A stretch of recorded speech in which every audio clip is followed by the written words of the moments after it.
This is E2B, Energy to Business, a podcast by Opportune, where we bring you in-house expertise that serves all energy sectors. We examine emerging financial and technology trends and provide a broad perspective on ways to stay ahead, create opportunities, and execute market strategies.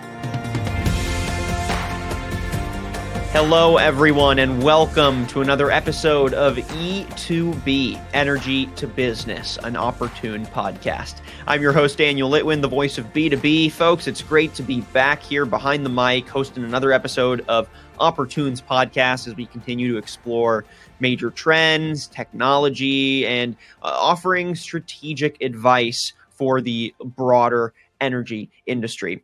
As we explore today's topic and welcome our two guests, I want to make sure that you're getting all of our previous podcasts as well as making sure you don't miss out on future thought leadership. So make sure that you're heading to our website, opportune.com. Again, opportune.com. And make sure that you are subscribing to the podcast on Apple Podcasts and Spotify. Just hit that subscribe button and you'll have a full catalog of previous conversations plus notifications when we drop new ones. So for today's episode of the show, we're going to be getting a high-level assessment as well as granular strategy building around one of the most critical and engaging aspects of the modern energy business. And that would be the integration of energy commodity trading and risk management technology, or as we're going to be referring to it shorthand, ETRM tech.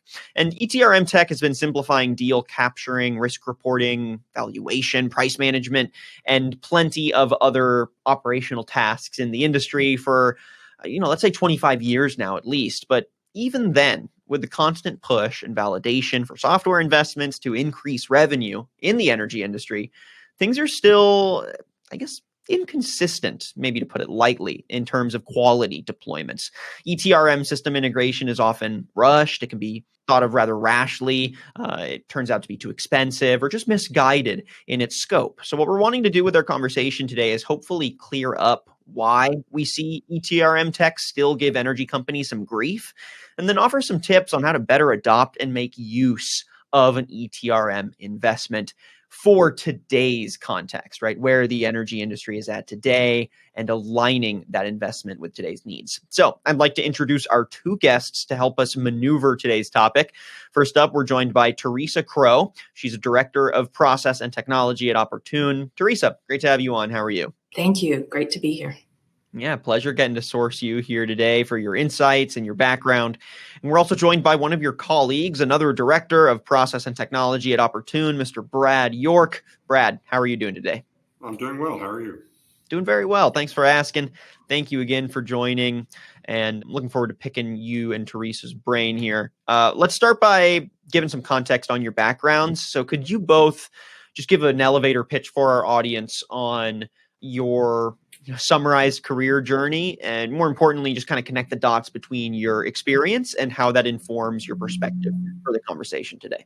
This is Teresa, and I've spent the majority of my career working around ETRM systems. Back when Solark first started and the software was first being developed, I was a part of that company as it was a startup back in the day. And then as I've moved on and worked for other companies, I've continued to consult around that area of the business. So I've been with Opportune now for around 13 years.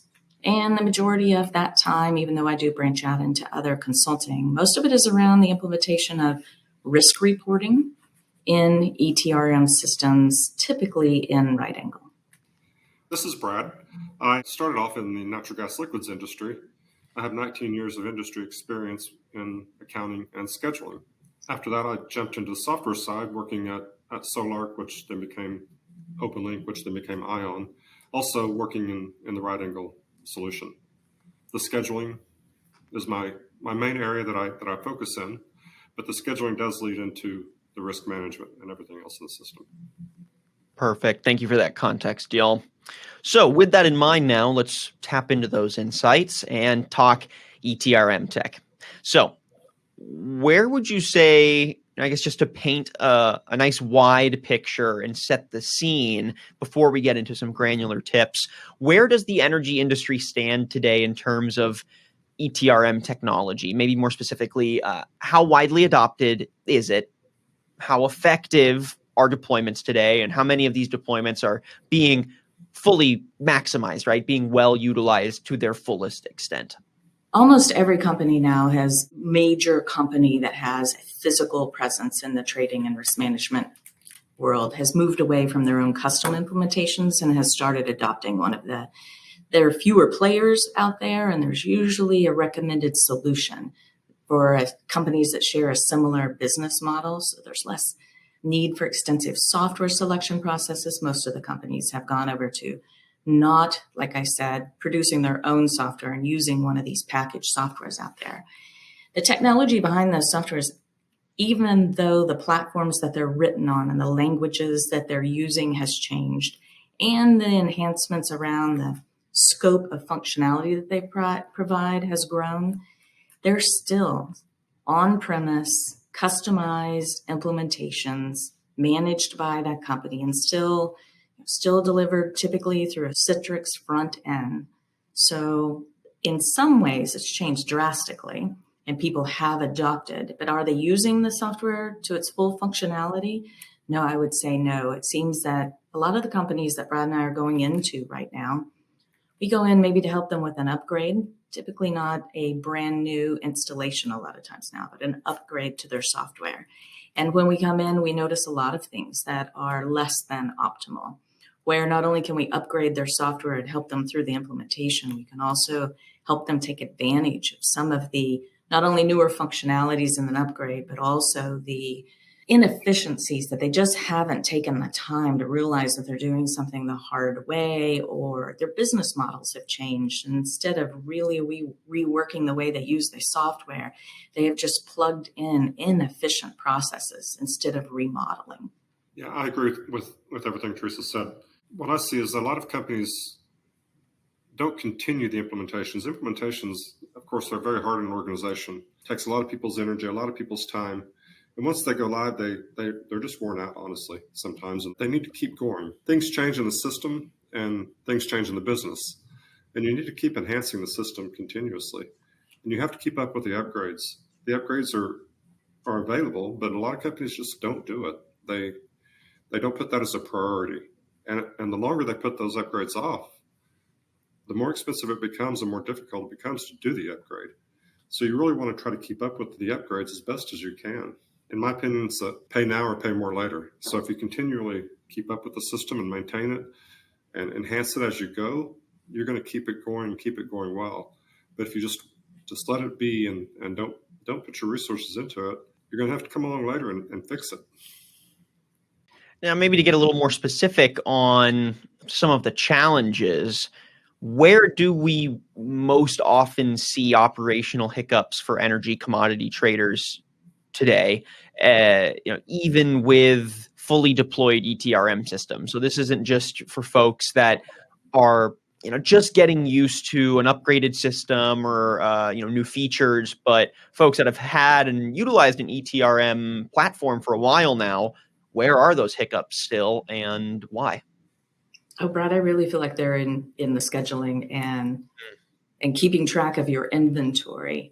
To me, that's the most difficult part and the part that falls behind. And without keeping track of that properly and handling all of your inventory and scheduling correctly in the system, you won't have the end results that you need. If in the end you need to bill or pay customers, you have to keep track accurately of every transaction and all of your inventories. And better yet, if you want to bill your customers, you definitely need to track all of those transactions correctly. And it seems like every company we go into, they need help in that department.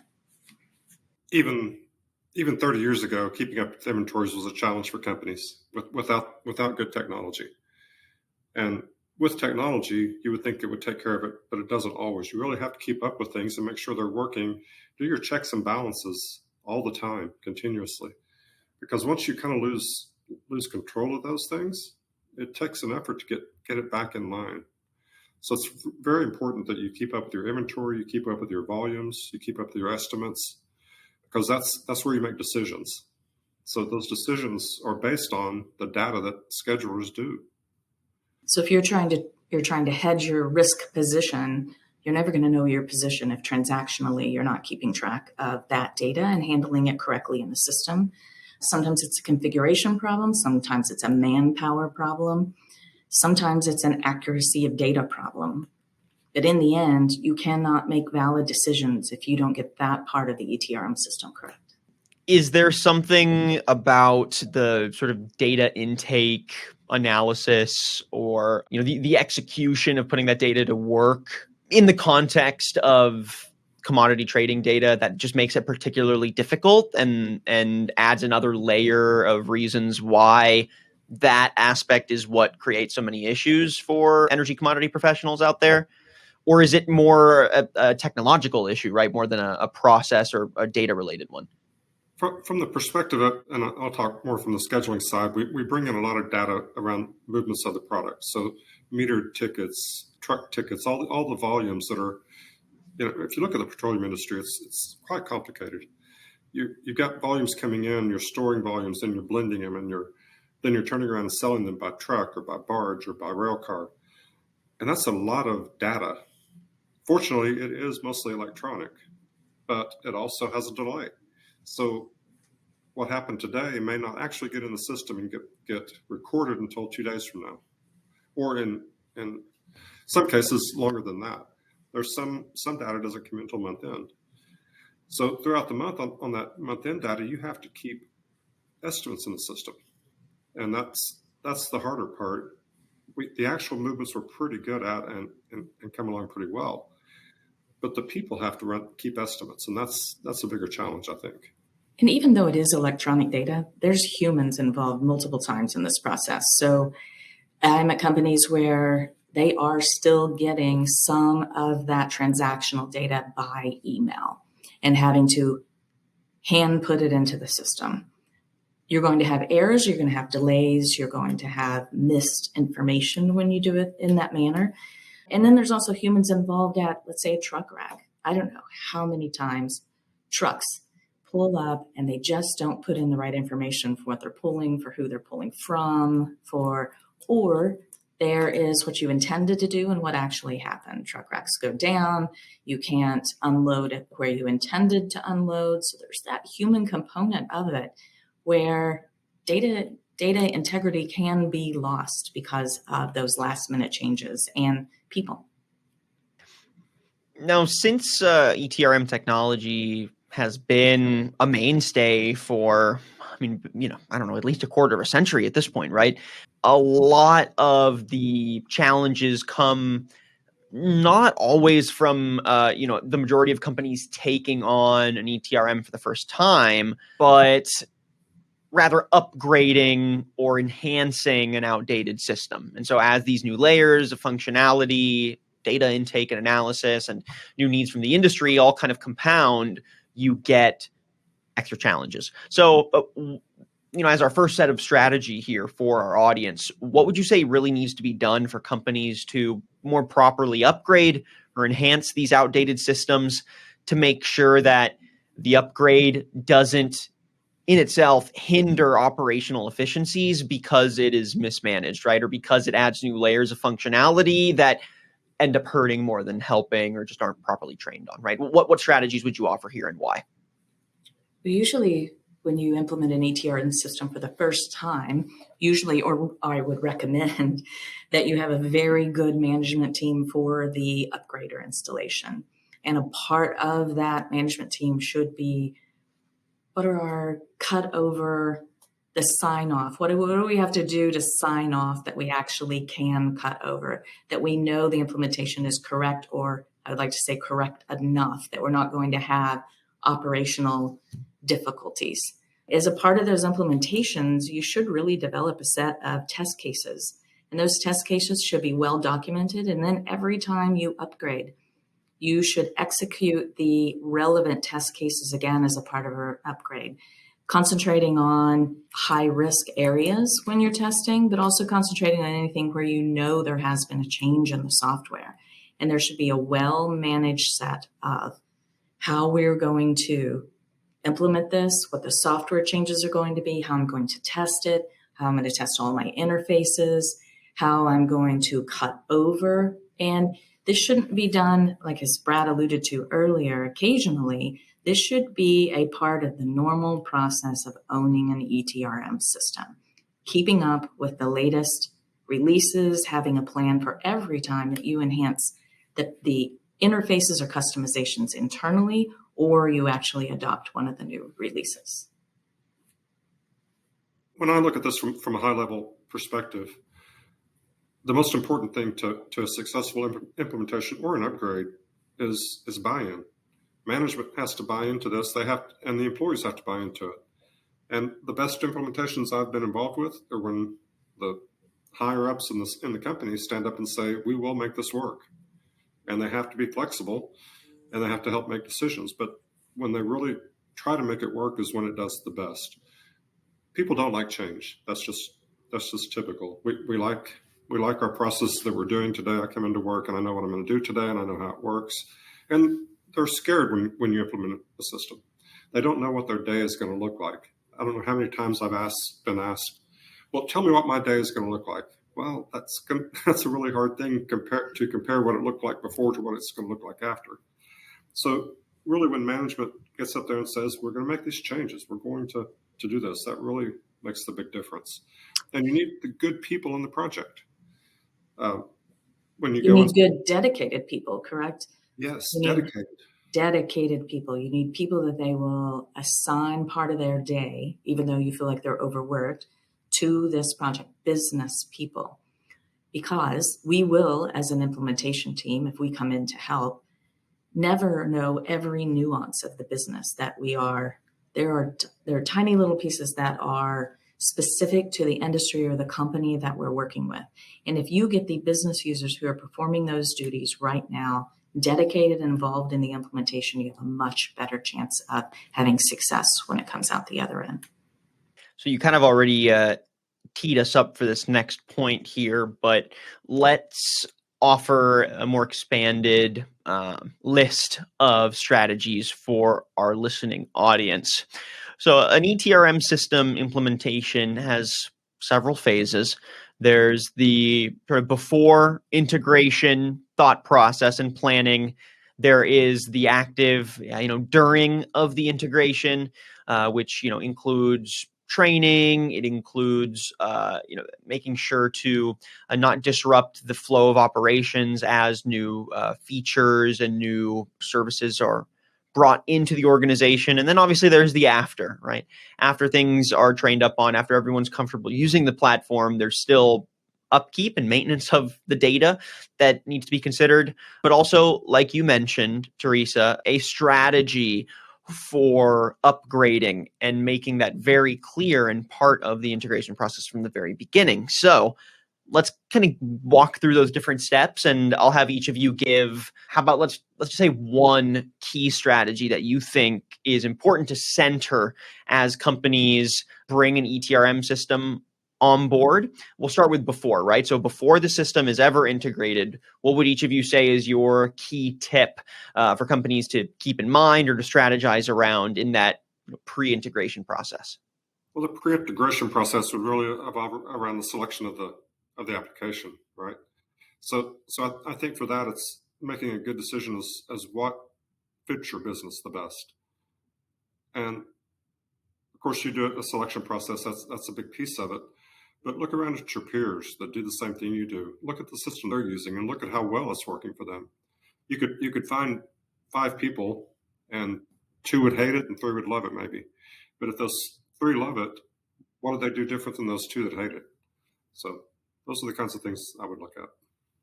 We did speak to, before you began, putting together a team, having a plan, understanding the time frame, being realistic about the time frame that it's going to take, being realistic also about the outcomes that you expect. You're going to have better outcomes if before you ever start, you define what success looks like. Because success shouldn't be just that we have the ETRM system installed and it's running. There's a reason that you're doing it. So define what you want the outcomes to be and make sure that the entire team revisits that throughout the process. Now, the next chunk, during the integration process, is there anything that you would recommend companies center while they are first learning and getting used to either a new ETRM system or an upgraded legacy one? I spoke to the need to involve the business users themselves. I've been at a couple of different types of implementations or integrations where a company or a client wants to hire a team who understands the software, which we can do that, and come in and in the end turn a switch, train their users and let them start using it. The more successful implementations, my recommendation again is that you use your business users to define the business cases, to test the software, to write the training materials, to, of course, with the help of your implementation team leading you or providing you a first cut. But all of those things are best done by your business. That way you will have a better chance of not having the consultant team always necessary there on premise and helping you for the rest of the time that you use this ETRM system. The company has to own it, and they have to own it by involving their people. Ownership being the key right there. And I said that I think before, ownership is probably one of the biggest pieces. But training, Teresa talked about training, and I second that one completely, because you've really got to get people in there to train. And it's hard. Systems are complicated. They're not easy. And it's a lot to learn. Unfortunately, some people only learn their small little piece and they don't get the full understanding of the system front to back. So getting people in there that understand the system from the very front to the very back really helps the company to be successful. If you only have a trader that knows how to put in a deal, a schedule that only knows how to schedule an account, that only knows how to process an invoice, you don't get things put together as well. You need some people that really know the whole thing. You also will run into either people or particular processes that are roadblocks. And so during management of those particular roadblocks, whether they're people or processes, and taking it up the chain, understanding what you're going to do about it, understanding how to eliminate that roadblock or to make it not as important, that's key during the implementation, because you don't want to come down to the end and have everything implemented except for one person who isn't okay, or one set of functionality that isn't quite there, and it stops the entire process of the system. I would say training is a very important point, and I would say continual training. Come back in 3 months after they go live to retrain people, because you just can't get everything until you work in the system. You wouldn't believe how many times I've shown somebody something and they say, "Oh, wow, that's awesome." But it was there the whole time. And they've probably been shown that before, but it was too much to take in. So you really need to come back and train people again and again and again, I think.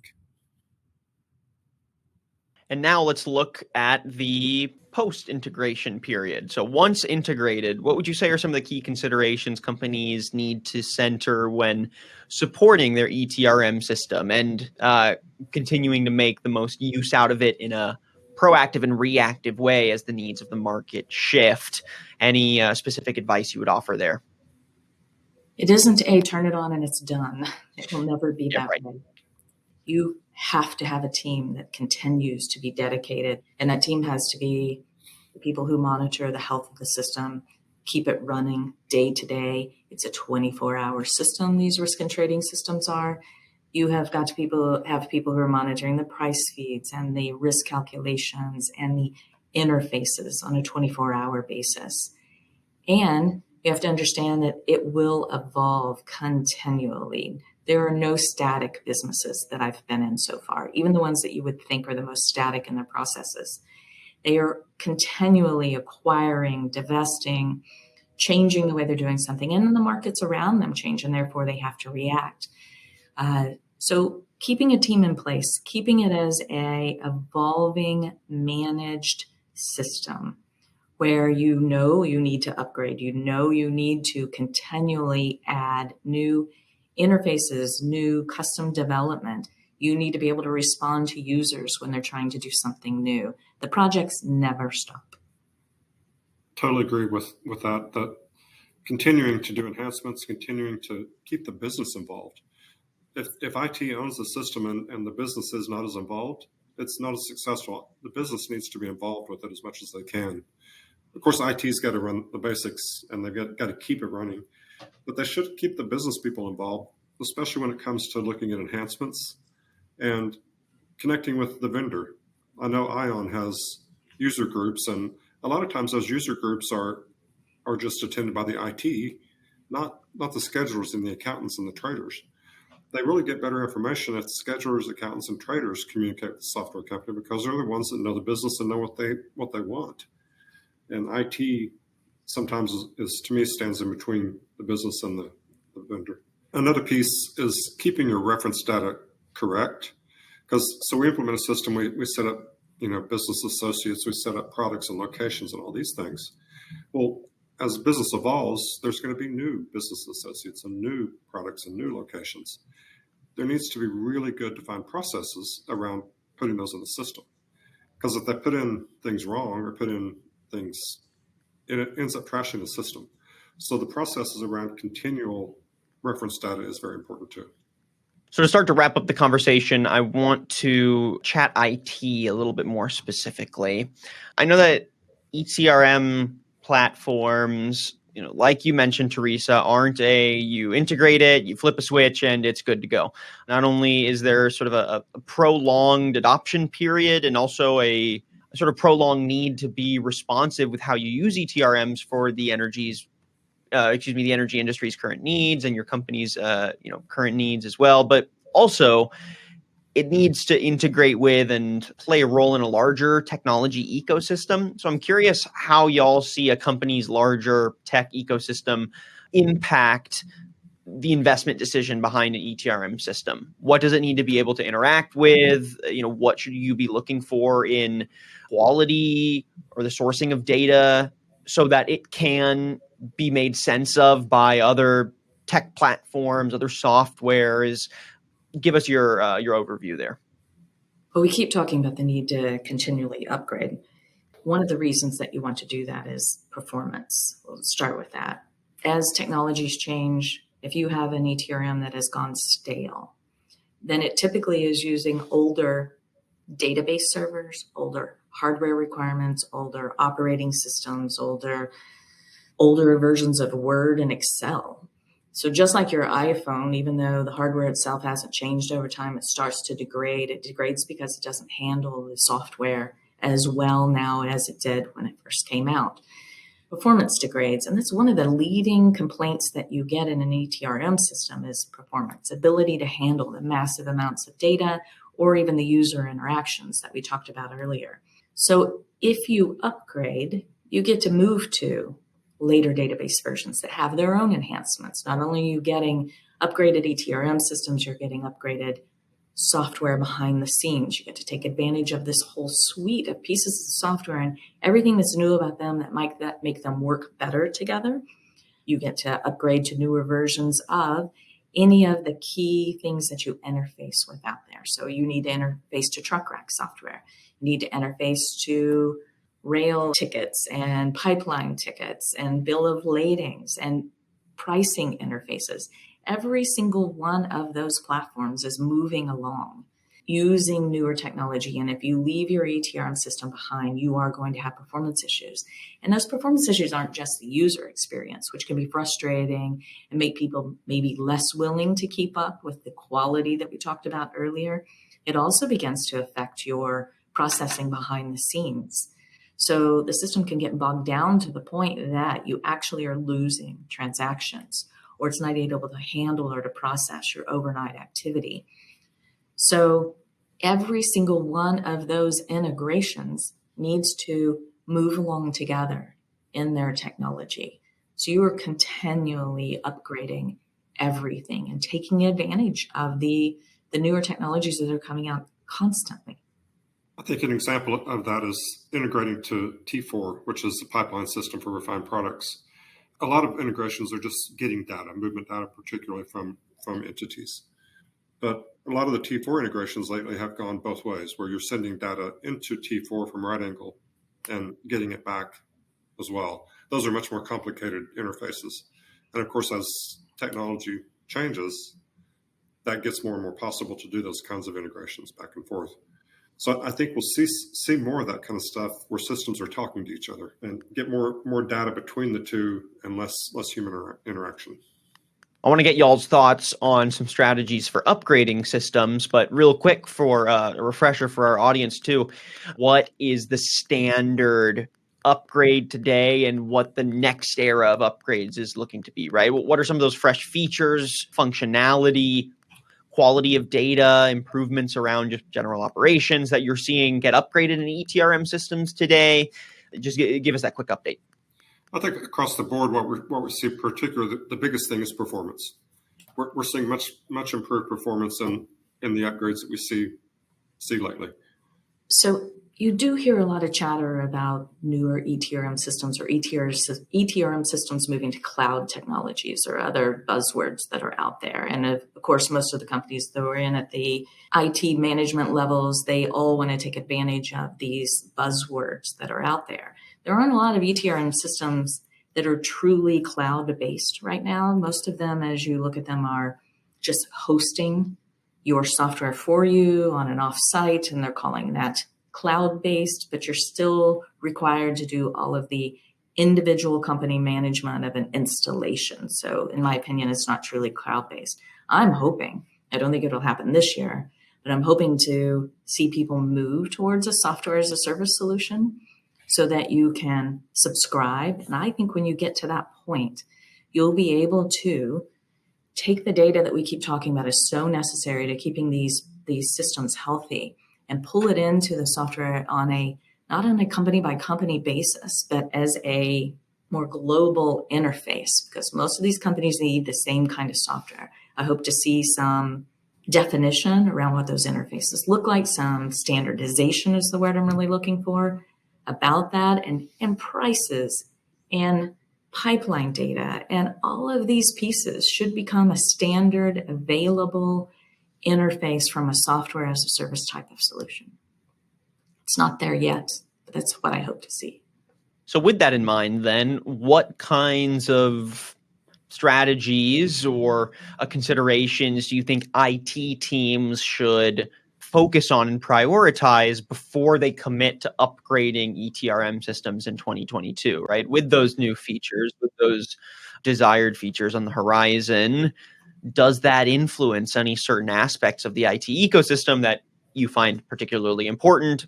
And how is Opportune helping give some education and guide on this front? I think, as was said before, for an IT office or group, I think they really should just make sure they keep up with those upgrades, keep up with the vendor issued upgrades, and keep aware of what's going on with the vendor, because they need to understand what's in the upgrades, but also what kind of bugs they're fixing and all these things from an IT perspective, especially. They also need to interact with the software companies to help drive the future, because software company, they do have in-house expertise, but they really need the business to help them drive the future. So getting involved and keeping a relationship with the vendor, I think, is where they really need to put their focus. Even though these software upgrades are sometimes delivered as a set of scripts that you need to install, you really need to, as an IT team, take a step back first and look at the hardware and delivery landscape that you have behind these solutions. So many times Opportune comes in, and what we help is starting with what that technical solution looks like. What are the servers? What are the operating systems? What is the software? What background and delivery system is going to give you the best performance, and what's really actually necessary? So before ever running that first piece of script that's given to you by the company, you need to put everything in place that's going to handle the software correctly. All right, y'all, we're just about done. I've got a few more future focused points here I want to get your perspective on, but heading into 2022, I'm curious what you see as the ideal ETRM system of the future, or maybe more specifically, what those needs are going to be as companies continue to transform business operations, enhance their efficiencies, try to differentiate from the competition, right? And maybe for a little more context, I think a big part of that is ETRM systems are just one piece of the technology ecosystem. And that ecosystem is seeing a lot of its own upgrades and development and innovation around IoT sensors and integrations, around cloud capabilities, around automation. I'm curious, do you think that the ideal ETRM system of the future is going to require support from that ecosystem or integration with those other cutting edge technologies? How do you see it interacting with some of those other metrics that I mentioned? I hope so. I mentioned before that I have this idea of what I would hope a future ETRM system would look like and what the technologies look like. The reason I want that is because over 25 years, we've moved from, I'm keeping track of these things in a spreadsheet and I am hand billing people. And the first goals were just really to use a system to do the things that people were doing manually. And even back in that time frame, the goal was to be more efficient in it. But the reason you want efficiency is sometimes it's so you don't have as many people, but it's also so you can begin to concentrate your business on reimagining your business. What's the core reason that you make money as a business? It isn't because your ETRM system is the best. It might be because your ETRM system is the best and it gives you fantastic information that you can rely upon to make good business decisions. You can analyze some readily available data.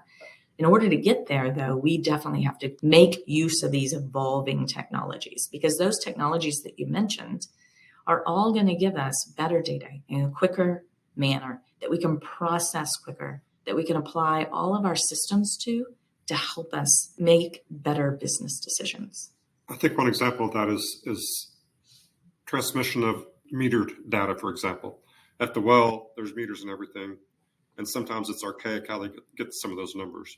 As that technology becomes more affordable, then hopefully we get more and more data automatically and much quicker so that we can get it in the system faster and have better data.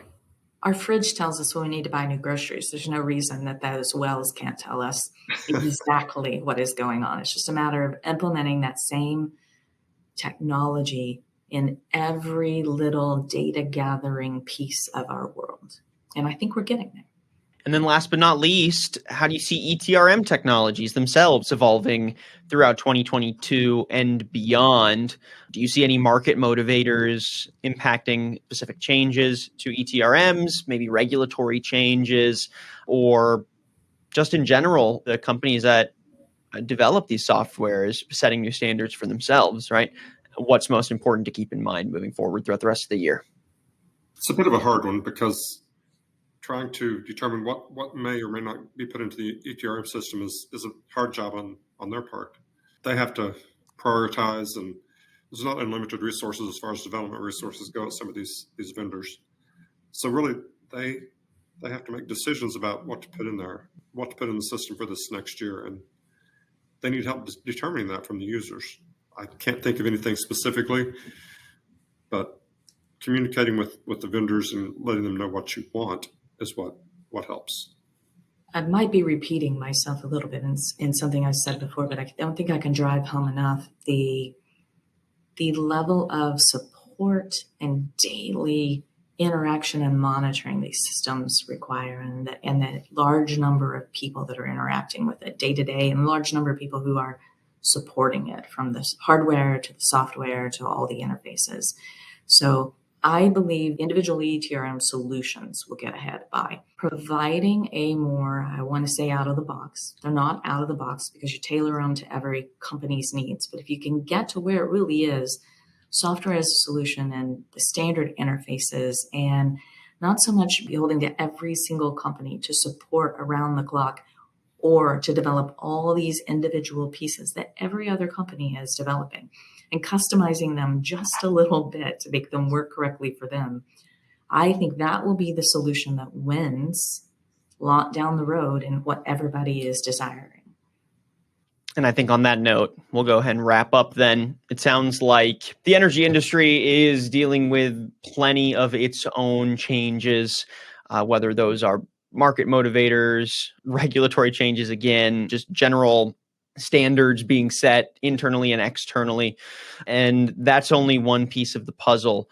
Consider how ETRMs are going to need to support those changes and how we get a chicken and the egg scenario, right? Other changes in the energy industry push new needs onto these platforms to be able to intake new data, provide new insights for commodity traders. So all that being said, I think this is a conversation we're going to continue to check up on the podcast. But for now, we'll go ahead and end the episode and just tap into your insights again here in the future. So for now, thanks again to the two of you for your perspectives. It's really been a pleasure getting to break down the state of ETRM technology today, some of the main issues that the adoption and upgrading of these systems are facing in general, and offering some strategies and some advice for making the most of any energy company's ETRM investment. Again, we've been chatting with Brad York and Teresa Kroh, both are directors of process and technology at Opportune. Brad and Teresa, if folks want to find out more about your work in the space, they want to get in touch, or maybe they want to just tap into some other thought leadership from your team, how can they do so? Well, you mentioned opportune.com. It's an excellent platform for finding information about each of the areas where we concentrate and help other companies, and also reach out to us individually through that platform. You can find us on LinkedIn as well, I'm sure. Fantastic. Brad, Teresa, I appreciate y'all's insights today. It's been a pleasure, and looking forward to bringing you back on soon. Thank you. Thank you. And thank you, everyone, for tuning in to another episode of E2B, Energy to Business. If you like what you heard and saw today and you want some previous conversations, or you want to make sure you don't miss out on future updates to the ETRM technology side of the industry or any of the other topics that we cover in depth here on the podcast, make sure that you're subscribing on Apple Podcasts and Spotify. Again, hit that subscribe button. You'll have a full catalog of previous conversations, plus notifications when we drop new ones, and head to our website, opportune.com, for more. I'm your host, Daniel Litwin, the voice of B2B, and we'll catch you on the next episode of E2B.